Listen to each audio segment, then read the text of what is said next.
let's put the spotlight on JSW Steel. We have the management of JSW Steel, Joint MD and CEO, Mr. Jayant Acharya, joining us on the show right now. Hi, very good morning, Mr. Acharya, and thank you so much for your time. But before we talk about the numbers, first let's talk about Bhushan Power's resolution plan, which was scrapped by Supreme Court a few days back. Since you have in your press release stated that the company will be taking all available legal remedies, what's your assessment of the probability of final outcome turning out in your favor? As you're aware, the matter is sub judice and it's in the Supreme Court. So I will be able to give you whatever information I can.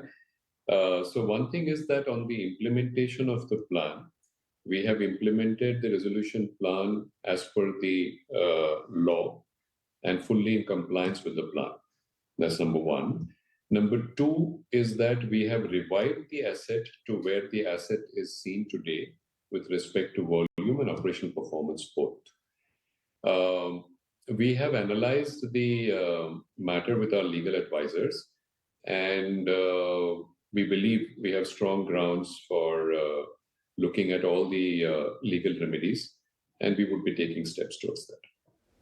Right, and since you are seeking legal remedies, can we rule out reports which suggest that the company is seeking a refund of about almost 19,300 odd crores?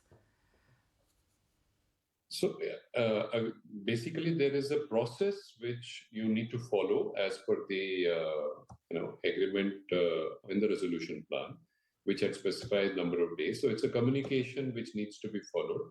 Basically, we have given that communication, also seeking more time to complete the entire process, and the legal remedies which we're talking about. Right, I'm just going to be, marking the markets for a second before I go back to the management of JSW Steel. It's holding on nice and steady. So shifting focus to numbers and volume growth, which was strong for the quarter gone by, standalone volumes were up 3% and 12% year on year. What gives you the confidence of a 10% growth guidance for FY26? So the volume growth, we have shown very strong operational performance last quarter. The volumes grew by 12% YOY in the quarter, both on production and on sales.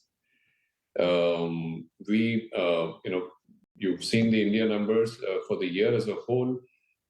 Indian operations have also reflected the robust steel demand in India. India grew by about 11.5% for the full year. And our quarterly volumes have also reflected that. We had the highest ever domestic sales, which grew by 30% YOY. Going into the quarter one and FY26, we believe India will continue to grow strongly, between 8 to 10%, and therefore it gives us confidence to believe that we will also be able to achieve a growth of around 10%. With the ramp up of our operations at JVML, from where the volumes will increase. The government recently imposed a 12% safeguard duty on import of steel into India in the month of April. Has it really helped the industry in combating cheaper imports into India? Oh, absolutely. It has been very helpful. We must be aware of the fact that there have been many global challenges, and we have been navigating through those as we speak. There is a risk of diversion of more steel into India, as India remains the strongest growth market in the world, both from an economic perspective and the steel perspective. So this safeguard duty has certainly helped us to at least provide a level playing field to the domestic industry. Right, and since you're saying it has helped the industry, what is the differential now between domestic steel prices and the import parity?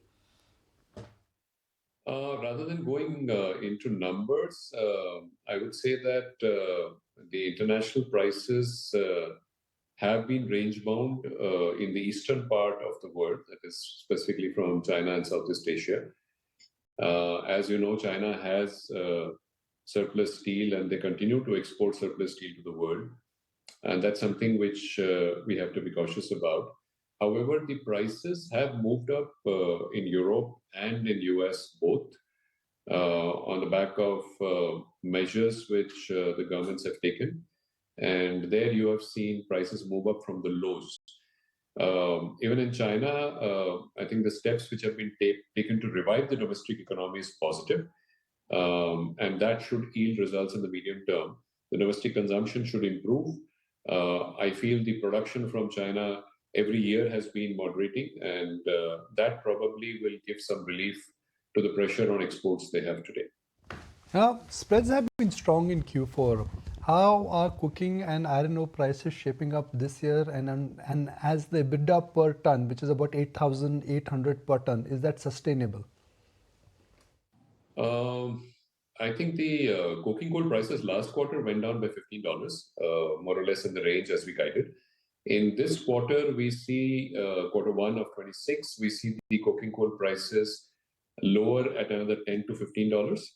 While iron ore prices did move up somewhat in the recent past, but I think a better consumption mix with a better blend and sourcing, I think we will be able to partly offset that.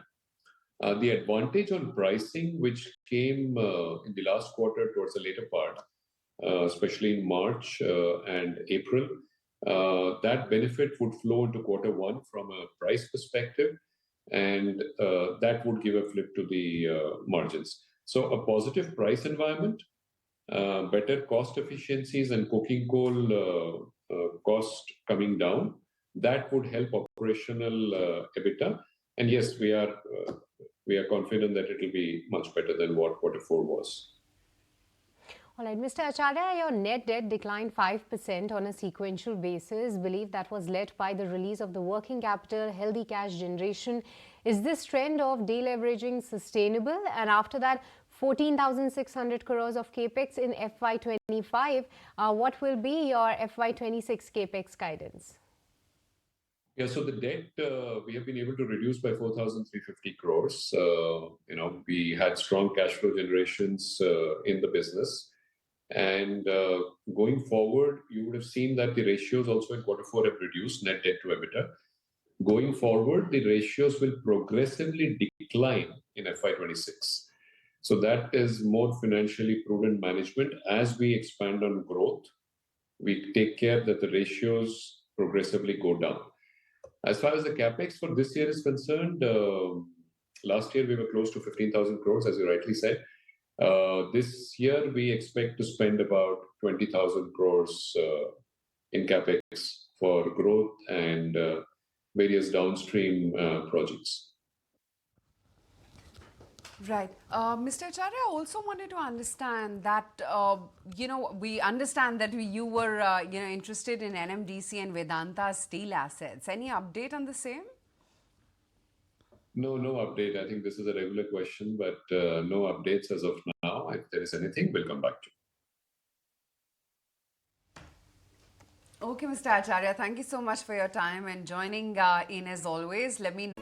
If you like this video, then like, share and subscribe to ET Now.